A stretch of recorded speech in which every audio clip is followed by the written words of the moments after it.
오늘은 사사기 결론의 말씀입니다. 마지막 설교입니다. 지금까지 사사기는 한 주제에 의해서 전개되었습니다. 그때 이스라엘에 왕이 없으므로 사람들이 자기 소견에 옳은 대로 행하였더라. 이 사사기의 주제만큼 사사기는 그런 내용을 우리에게 보여주고 있습니다. 이 사사기의 주제가 17장 6절과 21장 25절 전체적으로 다 나오고 18장 1절과 19장 1절은 일부분만 나오고 있습니다. 오늘 본문의 말씀은 사사기 결론에 해당하는 마지막 부분의 21장 25절에서도 이 주제에 대해서 이렇게 이야기하고 있습니다. 그런데 이 사사기의 이 주제들이 어디에 나오는가 하면 사사기 결론 부분에 다 나옵니다. 17장부터 21장까지가 사사기 결론에 해당하는 이야기인데 여기에서만 이 사사기의 주제들이 다 드러나고 있습니다. 그렇다면 왜 이 마지막 결론 부분에 사사기 주제들을 다 배치하고 있는가 하면은 사사기 마지막 부분만 그때 이스라엘 왕이 없으므로 사람들이 자기 소견에 옳은 대로 행하였다가 아니라 사사기 전체가 바로 그러한 시대라는 것을 말하기 위해서 사사기 기자는 사사기 결론 부분에 사사기의 주제들을 다 배치하고 있는 것입니다. 지난주 20장 본문에서 이스라엘 자손과 베냐민 지파가 전쟁을 하였습니다. 이스라엘 자손들은 전쟁하기 전에 하나님, 이 전쟁을 해야 합니까? 말아야 합니까? 하는 뜻은 어디에 있습니까? 라고 물어야 되는데 묻지 않고 일방적으로 누가 올라가리까? 전쟁에 대한 결정을 다 한 후에 하나님께 누가 올라가면 되겠습니까? 라고 물었습니다. 그뿐만 아니라 이 전쟁을 통하여서 이 베냐민 지파 전체를 몰살하는 그런 악한 일을 행하였습니다. 베냐민 지파도 마찬가지였습니다. 베냐민 지파도 자기 소견에 옳은 대로 행하는 사람이었습니다. 불량배했던 기부한 사람들만 내어주면 굳이 이스라엘 자손들과 전쟁을 하지 않아도 되었습니다. 그렇다면 자신들의 지파가 몰살당하는 그런 끔찍한 일을 경험하지 않아도 되었는데 괜한 자존심을 가지고 기부한 사람들을 보호하려고 이스라엘 자손과 전쟁을 벌였던 것입니다. 베냐민 지파도 자기 소견에 옳은 대로 행하였습니다. 그 결과 어떻게 되었습니까? 25,000명의 사람들이 전쟁터에서 다 죽었고 900에서 1000명은 어디로 갔는지 실종이 되었고 겨우 600명의 사람들만 림몬 바위 아래에 숨어서 그들의 목숨을 부지하였습니다. 그뿐만 아니라 이스라엘 자손들은 남아있는 베냐민 마을에 돌아다니면서 그 사람들을 그렇게 전멸시켰던 것이었습니다. 이 일로 인하여서 베냐민 지파 전체가 전멸당하고 사라지게 되어지는 위기에 처했던 것입니다. 그러므로 이스라엘 자손들은 이렇게 한 지파가 다 사라질 만한 위기에 처해 있는 이 상황에서 어떻게 하면 다시금 베냐민 지파를 살릴 것인가에 대해서 오늘 본문은 다루고 있습니다. 1절 말씀 보십시오. 이스라엘 사람들이 미스바에서 맹세하여 이르기를 우리 중에 누구든지 딸을 베냐민 사람에게 아내로 주지 아니하리라 하였더라. 21장 1절에 등장하기 때문에 이 맹세한 내용들이 전쟁 끝난 후에 한 것으로 우리는 생각할 수가 있습니다. 하지만 그것이 아니라 이것은 전쟁 전에 이스라엘 백성들이 미스바 총회 때 모여서 그들의 맹세를 한 겁니다. 첫 번째 맹세는 무엇입니까? 베냐민 지파 사람들에게 우리 딸들을 주지 않겠다라는 맹세를 첫 번째 한 겁니다. 그리고 또 그곳에서 두 번째 맹세를 했는데 5절 말씀에 나옵니다. 5절 말씀 보시면 이스라엘 자손이 이스라엘 온 지파 중에 총회와 함께 하여 여호와 앞에 올라오지 아니한 자가 누구냐 하니 이는 그들이 크게 맹세하기를 미스바에 와서 여호와 앞에 이르지 아니하는 자는 반드시 죽일 것이라 하였습니다. 이 내용도 20장의 사건입니다. 미스바 총회 때 올라오지 않은 자손들이 누구냐를 확인하면서 그들이 맹세하면서 그들이 반드시 다 죽일 것이다. 이런 맹세를 그때 한 것입니다. 그렇다면 이 베냐민 지파와 전쟁을 벌이고 난 후에 이 지파가 거의 몰살되었을 때에 이스라엘 백성들이 보였던 첫 번째 반응은 무엇이었겠습니까? 2절 말씀에 나오는 겁니다. 2절 말씀 보시면 백성이 베들레에 이르러 거기서 저녁까지 하나님 앞에 앉아서 큰 소리로 울며 베냐민 자손들이 전멸된 것을 보면서 이스라엘 자손들이 여호와 앞에서 큰 소리로 울었다라고 2절은 이야기합니다.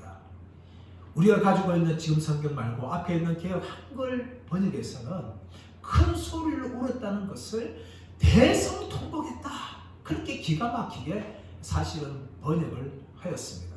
우리 어감에는요 그냥 큰 소리로 울었다보다는 대성통곡했다 라는 것이 더 우리에게 실감되어지는 겁니다. 그만큼 이스라엘 자손들은 베냐민 지파가 몰살된 것에 대해서 대성통곡한 겁니다. 그렇다면 왜 이런 잘못을 행하였을까요? 이스라엘 자손들이 베냐민 지파와 전쟁하기 전에 하나님의 뜻만 구했다면 이런 일은 일어나지 않았을 것입니다. 또한 전쟁을 치르면서 잔인하게 베냐민 사람들을 다 죽이지 않았다면 이런 일은 일어나지 않았어요. 그러나 이스라엘 자손들이 할 뜻을 구하지 않고 또 너무나 잔인하게 베냐민 지파 동족들을 그렇게 몰살했기 때문에 이스라엘 자손들도 한 지파가 사라진 것에 대해서 큰 소리로 울 수밖에 없었어요. 3절 말씀 보십시오. 이르되 이스라엘 하나님 여호와여 어찌하여 이스라엘에 이런 일이 생겨서 오늘 이스라엘 중에 한 지파가 없어지게 하시나이까 하더니, 여러분 3절 말씀 보시면 이스라엘 자손들이 자신들의 모든 책임을 하나님께 돌리는 것처럼 번역되어 있어요. 이스라엘에 이런 일이 생겨서 오늘 이스라엘 중에 한 지파가 없어지게 하시나이까. 누구한테 말하는 거예요? 지금 여호와 하나님께 이렇게 말하는 것으로 이 번역되었습니다. 사실 이 번역은요 조금 잘못된 번역이에요. 이스라엘 백성들이 모든 책임을 하나님께 돌리는 것이 아니라 어찌하여 이스라엘 지파 중에 이런 일이 일어나게 되었습니까? 라면서 이 벌어진 사건에 대한 안타까움을 표현하는 말에 가깝습니다.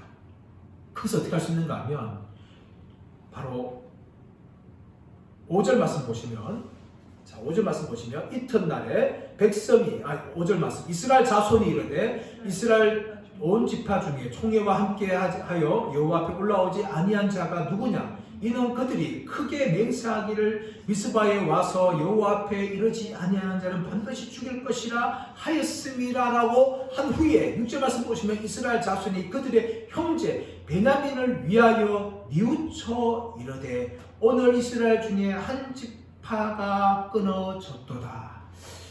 여러분 이스라엘 자손들이 하나님 앞에서 한 말이 뭡니까? 그렇게 울고 난 후에 자신들의 이 먼 내용을 경하여서 뉘우쳤다 라고 이야기합니다.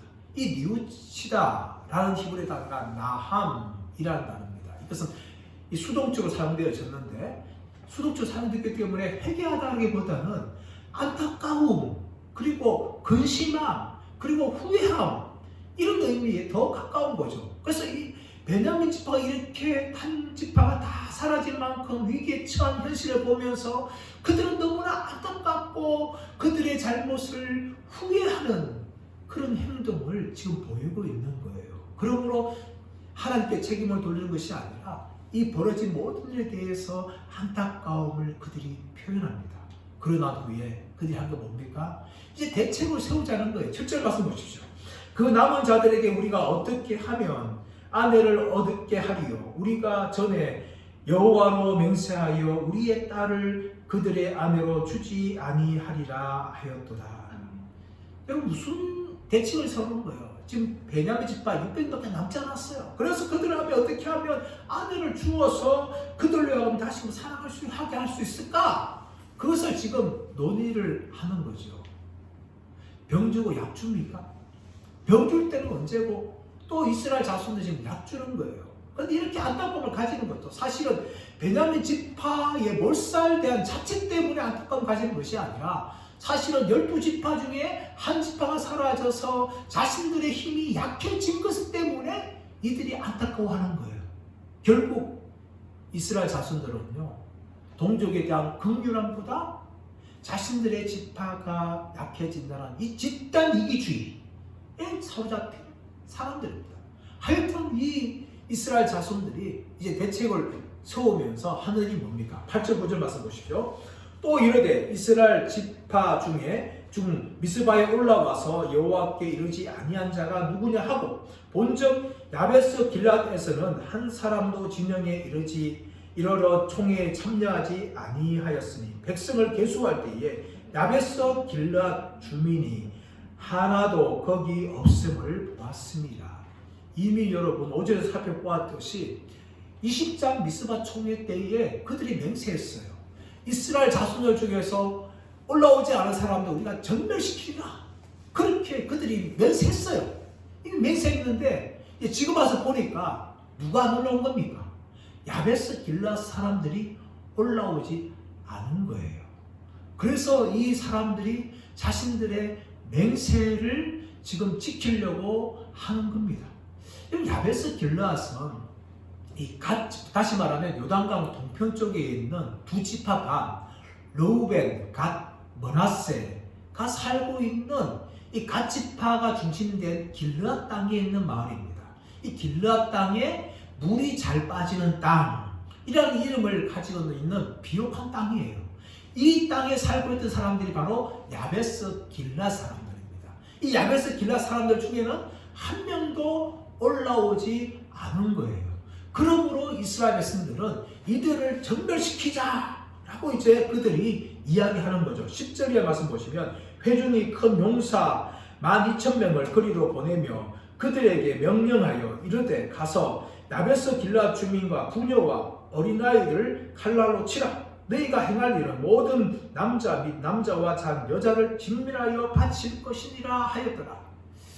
여러분 지금 하늘이 뭡니까? 지금 12,000명을 보내가지고 정말 착한 이 야베스 길앗 사람들을 다 죽이라는 거예요. 여러분 왜 이렇게 악수를 부리는 거죠?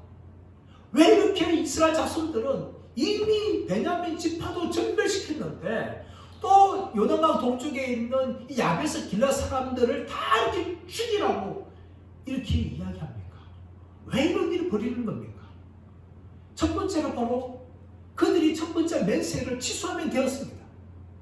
만약에 그들이 자신들의 딸들을 베냐민 집에서 주겠다 이렇게 그냥 말했으면 그냥 되는 거 아닙니까? 근데 괜히 주지 않겠다 하니까 다른 일을 벌이게 되어지고 또 지금 여기 와서는 야베스 길앗 사람들을 다 죽이는 맹세를 이렇게 하고 있는 겁니다. 사람 여러분, 우리 그리스도인들이 참된 삶을 살아가면서 주의할 것은 무엇인가 하면 헛된 맹세입니다. 헛된 맹세. 내가 하나님 앞에서 이렇게 하겠다. 이런 맹세를 우리는 하지 말아야 돼요. 왜냐하면 그 맹세를 100% 지킬 수 있는 아무도 없습니다. 예를 들어서 사업에 성공하거나 뭐가 팔리면 내가 11조를 드리겠다. 이렇게 흔하게 맹세하지 않습니까? 근데 얼마나 지킵니까? 그뿐만 아니라 정말 우리가 교회생활을 하면서 하지 말아야 될 맹세가 있는데 그것은 무엇인가 하면 어떤 사람들과 관계 속에서 상처받거나 원수될 때에 우리가 흔히 하는 말은 내 눈에 흙이 들어가지 않는 이상 저 사람을 용서하지 않겠다. 이런 말들을 자주 합니다. 여러분 이것은 우리가 1만 달란트 빚진 자들로서 주님의 사랑과 은혜로 용서받은 자들로서 해야 할 말이 결코 아니라는 겁니다. 근데 불구하고 많은 사람들이 교회 생활을 하면서 조금만 상처받거나 누구에게부터 뭐 피해를 입으면 내 눈에 흙이 달 때까지 내가 저 사람 용서하지 않겠다. 그런 말들을 참 말을 많이 합니다. 여러분 이것은 공동체를 허무는 것이고 마귀만 기쁘게 하는 겁니다. 여러분 결코 하나님 그것을 원하실까요? 혹시라도 우리에게 누군가 상처를 주고 또 내가 누구로부터 원망할 만한 일이 생긴다 할지라도 그 말을 하는 순간 우리는 마귀의 작전에 넘어가는 겁니다. 그래서 공동체를 깨지게 하는 거죠. 지금 이스라엘 자손들이 헛된 맹세만 하지 않았다면 베냐민 사람들을 이렇게 몰살하거나 더 나아가서 지금 야베스 길라 사람들을 몰살하는 일을 발생하지 않았을 것입니다. 그런데 여러분, 이 자신들의 헛된 맹세를 너무나 잘 지키는 거죠. 마치 있다가 전쟁에서 승리하고 돌아올 때에 처음 마주 나온 사람을 번제로 드리겠다, 그렇게 소원하였는데 그때 마침 자신의 딸이 가정에서 나온 거예요. 근데 그 딸을 번제로 바친 것이 있다 아닙니까? 너무나 우리 인간들은 잘못된 맹세를 하면서 또 그 맹세 얼마나 잘 지킨지를 몰라요. 여러분, 이스라엘 자손들이 두 번째 맹세를 하지 말았어야 되는데 여호와청에 올라가지 않은 그 사람들 다 몰살시키겠다, 그 맹세를 하였고 그 맹세를 그대로 야베스 길라 사람들을 죽입니다. 12절 말씀 보십시오. 12절 말씀 보시면 그들이 야베스 길라 주민 중에서 젊은 처녀 400명을 얻었으니 이는 아직 남자와 동침한 일이 없어 남자를 알지 못하는 자라. 그들을 실로 진영으로 데려오니 이곳은 가나안 땅이더라. 남자들 다 죽였어요. 죽인 후에 이 처녀 400명을 얻었고 자신들의 땅인 실로로 돌아왔는데 12절 하반절 말씀 기가 막힌 표현을 합니다. 12절 하반절 말씀 보시면 그들을 실로 진영으로 데려오니 이곳은 가나안 땅이더라. 물론 여러분, 실로가 이 가나안 땅이었죠. 이스라엘 백성들이 가나안 땅을 정복해서 차지한 땅이 아닙니까? 그런데 그 실로 이스라엘 백성들이 살고 있는 그 땅을 사사기 기자는 가나안 땅이었더라 라고 표현하는 거예요. 이것은 무엇을 말합니까? 바로 이렇게 이스라엘 자손들이 이런 일을 행하는 자체가 가나안 사람들과 다를 게 뭐가 있느냐 라는 것을 지금 사사기 기자는 고발하고 있는 겁니다. 비록 이스라엘 자손들은요 가나안 땅에 살았어요. 근데 그 가나안 땅은 약속의 땅이었고 이스라엘 백성들이 이 정복한 땅입니다. 그럼 이스라엘 땅이에요. 그런데 사사기 기자는 이스라엘 땅이었던 그 실로를 이스라엘 땅이라고 이야기하고 하고 있지 않고 가나안 땅이라고 이렇게 표현하고 있어요. 그것은 바로 이스라엘 백성들이 가나안 땅에 살면서 가나안 주민처럼 변하고 말았다는 것을 우리에게 알려주고 있습니다. 사랑하는 여러분, 왜 하나님께서 가나안 족속들을 멸하시고 이 이스라엘 백성들에게 가나안 땅을 주셨습니까? 그 이유는 무엇인가 하면 가나안 백성들처럼 가나안 땅에서 살지 말라는 거예요. 너희는 하나님의 백성인데 이 가나안 땅에서 하나님의 백성으로 살아라. 그렇게 하나님께서 이스라엘 백성들에게 가나안 땅을 준 거죠. 오늘 우리도 마찬가지입니다. 우리를 하나님께서 세상에서 불러내서 구원받은 하나님의 자녀요 하나님의 백성이 되게 하셨습니다. 그런데 우리를 세상과 아닌 딴 천국에 살게 하는 것이 아니라 이 세상에서 살고 있어요. 믿지 않는 사람들이 살고 있는 이 세상에서 우리를 그대로 두고 살게 하셨습니다. 그렇게 하신 이유가 무엇일까요? 바로 너희는 살고 있는 이곳은 비록 세상이지만 이 세상 속에서 너희는 세상 사람들과 같이 살아가는 것이 아니라 하나님의 백성으로 하나님의 자녀로 이 땅을 살라. 그래서 하나님께서 여전히 우리를 이 세상 가운데 살게 하시는 것입니다. 그런데 이런 하나님의 소명을 우리가 거역하고 세상에서 구원받았지만 하나님의 백성으로 살아가는 것이 아니라 하나님의 자녀로 살아가는 것이 아니라 이 세상에서 세상 사람들과 똑같은 가치관으로 똑같은 방식으로 우리가 살고 있는 거예요. 이것은 마치 가나안 땅에 살면서 하나님 백성들처럼 살지 못한 이스라엘 백성들과 같은 모습입니다. 결코 하나님이 기뻐하지 않는 것이죠. 이스라엘 백성들이 그들의 부르심에 실패한 것처럼 우리는 실패하고 있지 않는지 저와 여러분이 정말 돌아보며 확인하기를 간절히 바랍니다. 그래서 이 땅에서 비록 세상에 살지만 세상 사람들처럼 사는 것이 아니라 그들과 다르게 그들과 구별되고 하늘의 가치관을 가지고 믿음의 방식으로 이 땅을 살아가시는 저와 여러분들 되시기를 예수님의 이름으로 축원합니다. 이제 이스라엘 백성들은 400명의 처녀를 데리고 와서 림몬 바위에 거주하는 600명의 베냐민 사람들을 만납니다. 너희들은 내려와라, 우리와 평화연을 맺자 하면서 우리가 잡아온 처녀들을 가져라. 그렇게 그들에게 400명의 처녀를 줍니다. 그런데 여러분, 600 빼기 400, 아직까지 200명의 처녀의 숫자가 부족하였습니다. 그러자 이스라엘 장로들이 또 고민하는 거죠. 어떻게 하면은 이 베냐민 사람들이 부족한 200명을 더 채워줘서 그들로 하여금 기업에 살게 할 수 있겠느냐 하면서 그들이 고민을 합니다. 19절 이하 말씀 보십시오. 자, 16절 이하. 회중의 장로들이 이르되 베냐민의 여인이 다 멸절되었으니 이제 그 남은 자들에게 어떻게 하여야 아내를 얻게 할까 하고, 또 이르되 베냐민 중 도망하여 살아남은 자에게 마땅히 기업이 있어야 하리니 그리하면 이스라엘 중에 한 지파가 사라짐이 없으리라. 18절. 그러나 우리가 우리의 딸을 그들의 아내로 주지 못하리니 이는 이스라엘 자손이 맹세하여 이르기를 딸을 베냐민에게 아내로 주는 자는 저주를 받으리라 하였음이라. 이들이 먼저 첫 번째 맹세는 뭡니까? 자신의 딸들을 베냐민 사람들에게 주면 저주를 받는다. 이 맹세했기 때문에 이것을 지켜야 된다는 거예요. 그래서 이 이스라엘 장로들이 한 가지 대책을 세우는 게 뭔가 하면 여호와의 명절을 지키러 나오는 실로의 여자들을 납치하라고 베냐민 사람들에게 말을 하는 겁니다. 자, 19절 이하에 보시면 또 이르되 보라, 베델 북쪽 러보나 남쪽 베델에서 세겜으로 올라가는 큰 길 동쪽 실로에 매년 여호와의 명절이 있도다 하고 베냐민 자손에게 명령하여 이르되 가서 포도원에 숨어. 21절. 보다가 실로의 여자들이 춤을 추러 나오거든 너희는 포도원에서 나와서 실로의 딸 중에서 각각 하나를 붙들어 가지고 자기의 아내로 삼아 베냐민 땅으로 돌아가라. 여러분, 우리가 이 말씀을 읽었지만 얼마나 엉뚱하고 얼마나 회개망측한 이야기입니까? 실로에서 여호와의 절기를 지키러 나오는 여자들이 있는데 몰래 숨어 있다가 그 여자들을 납치하여서 너희 땅으로 돌아가라는 거예요, 여러분.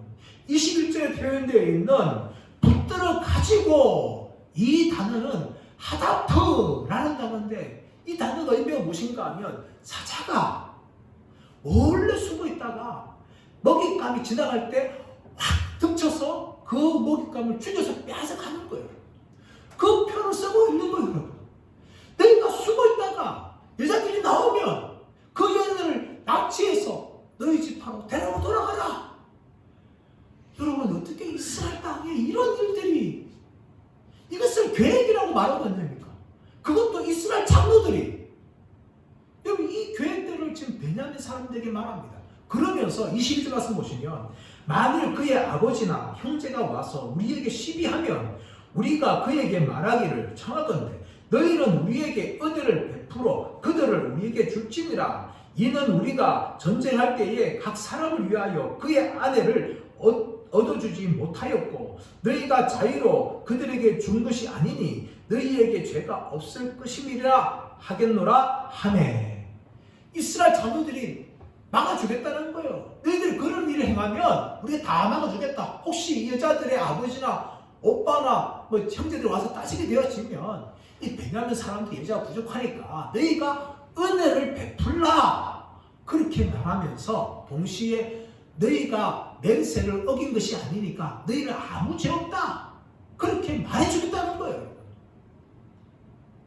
그래서 여러분, 이 이스라엘의 여자들의 아버지나 이 형제들이 입을 막게 된다는 겁니다.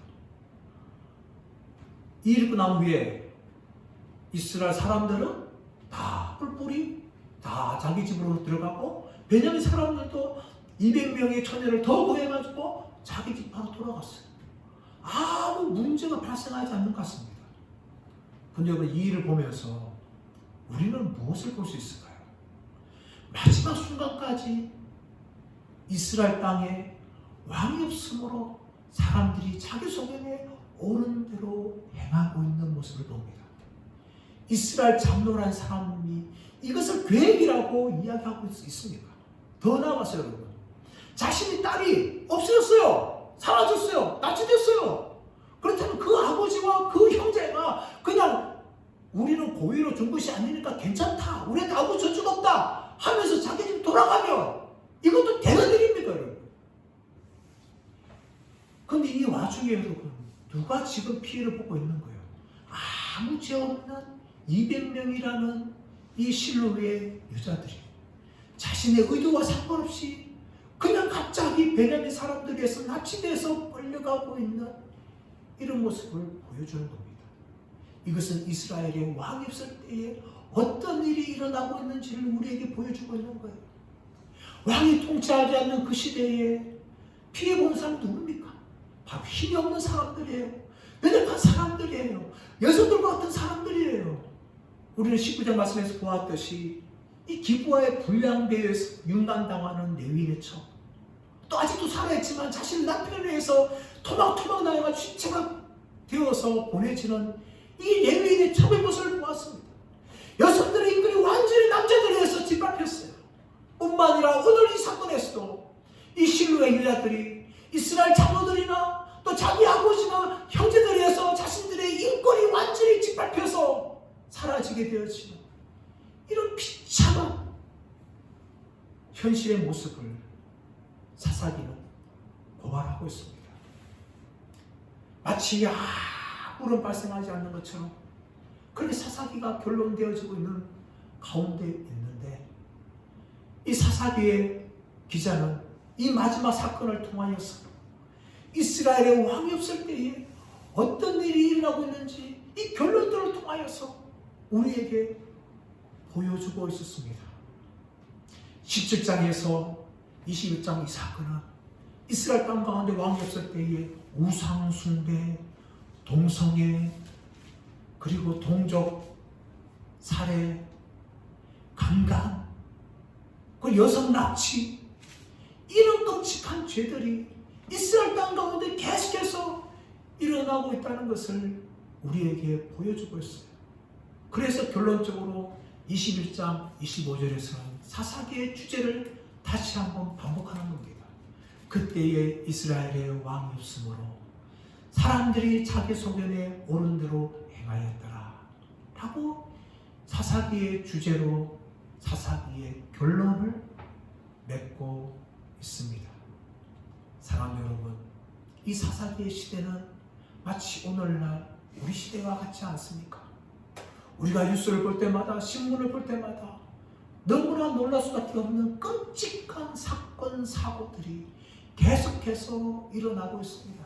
한 분만이 아니라 우리가 평생 동안 우리는 뉴스를 통하여서, 신문을 통하여 접하게 될 것입니다. 왜 이런 일이 납니까? 바로 왕이 없기 때문입니다.